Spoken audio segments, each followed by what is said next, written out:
so angry.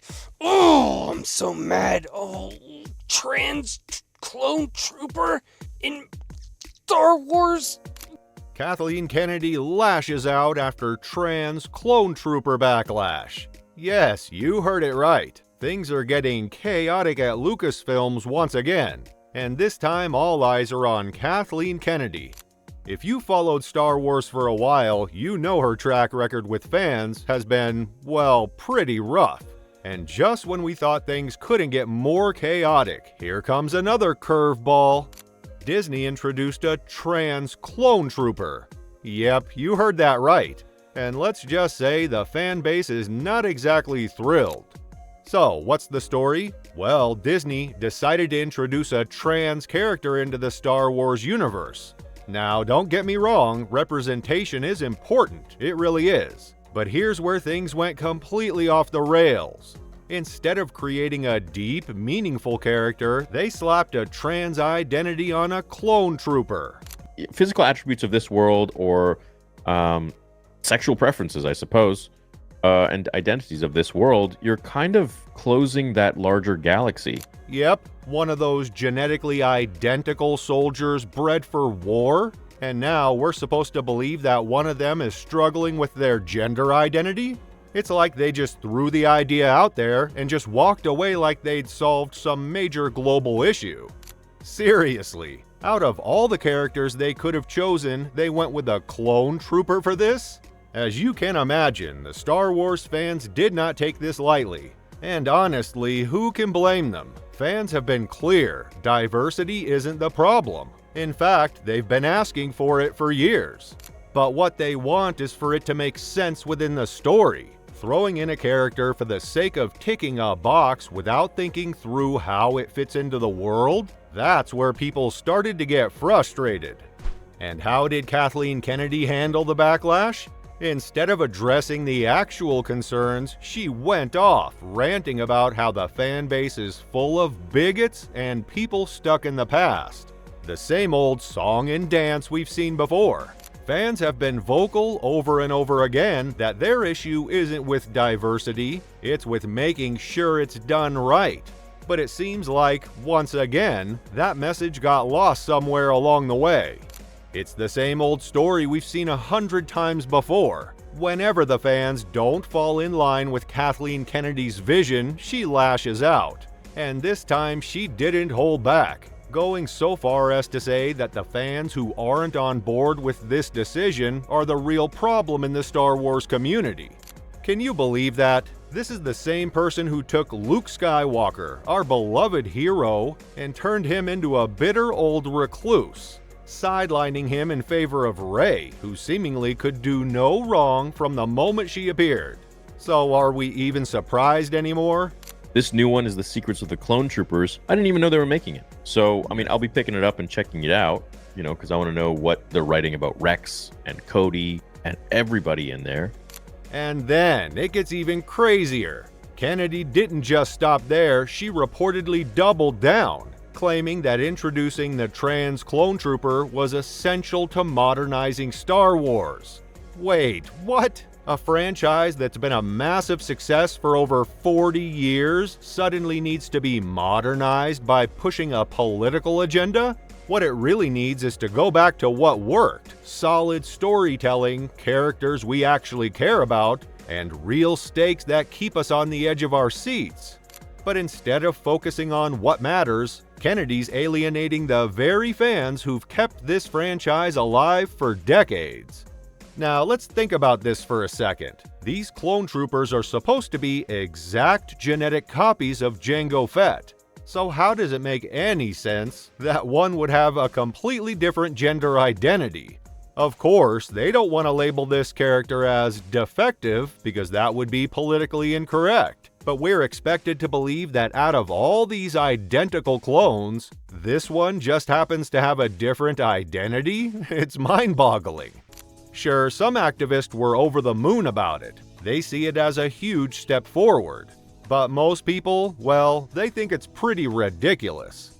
The book Secrets of the Clone Troopers introduces us to this character, a trans woman clone trooper named Sister. Breaking. Star Wars unveils first transgender clone trooper named Sister. And get this, she got that name from her fellow troopers as a reminder that she's still part of the squad, despite expressing her gender differently. It's all wrapped up in this nice, neat package of acceptance and belonging. The book throws in little tidbits about different clone troopers, mixed with artwork, and there's Sister front and center. While some fans might appreciate this addition, it feels forced to a lot of people. Instead of focusing on what made Star Wars so great, heroic characters, epic battles, and a compelling storyline, they're diving headfirst into unnecessary political statements. It's just another example of Lucasfilms trying to win points with a tiny vocal group while ignoring the desires of their own core audience. They really went out of their way to make sure Sister was included for the sake of representation. This character, who was created 2 years ago, made her debut in a book by E.K. Johnston. Can you believe it? She first appeared in Queen's Hope back in 2022, and while Johnston had originally shared concept art of the character, that post has since been deleted. In the post, Johnston explained that her name is Sister because her fellow clone brothers wanted to make sure everyone knew she belonged. It's like they just couldn't help but push this idea to the forefront. And honestly, the concept art, let's just say, it wasn't pretty. I mean, it would have been almost funny if they had just taken Jango Fett and slapped a wig on him. But no, they had to go all out and somehow make this character look even worse. But the thing is, Sister doesn't even play a huge role in the book. Johnston herself said that they didn't want to use her for promotional purposes because her part is so small. And yet, here we are talking about her. Why? Because they wanted to make a statement. Oh, and it gets better. Johnston threw in this little tidbit, saying Sister is functionally immortal with plot armor that apparently puts even Darth Maul to shame. We gotta do something, R2.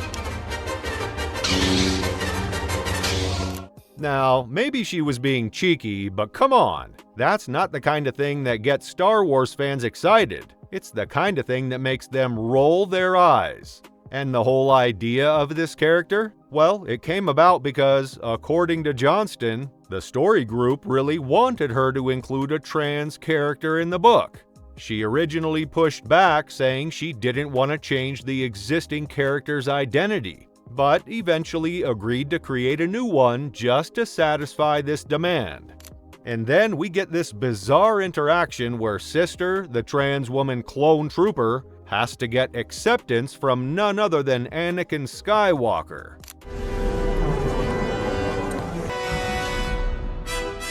That's right, Anakin and Sister in a galaxy far, far away having a heart-to-heart about gender identity, because apparently that's what Star Wars needed.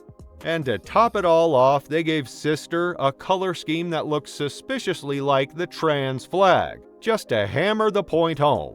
This is the kind of thing that's been happening in Star Wars for over a decade now. Instead of focusing on the epic adventures, the battles, and the characters that fans love, they keep pushing real-world politics into the galaxy, and it's leaving fans frustrated and disconnected from the very universe they once adored. The woke crowd strikes again, trying to wedge modern-day issues into a universe that was never meant for them to mess with. Now, let's get back to the absurdity of that quote. Anakin, the Jedi are all about transcending things. I don't think we can complain if you've transcended gender. Really? They seriously threw that line in there, as if we needed a lesson on gender identity in the middle of Star Wars. Apparently, Sister transcended gender and Anakin is all for it. Honestly, it's hard not to roll your eyes at this point. Disney, Lucasfilm, what are you doing? What's even crazier is that this nonsense has caught the attention of people who don't usually care about Star Wars. It's entered the mainstream conversation, with headlines popping up on sites like TMZ. Suddenly everyone's talking about it, even people who couldn't tell you the difference between a lightsaber and a blaster. But that's exactly how you know this whole thing has struck a nerve. And that's the question on everyone's mind. What is the point? It feels like Disney and Lucasfilms are so focused on making headlines that they've lost sight of what really matters, telling great stories that fans can connect with. At this rate, it's no wonder fans are feeling more disconnected than ever from the galaxy they once loved.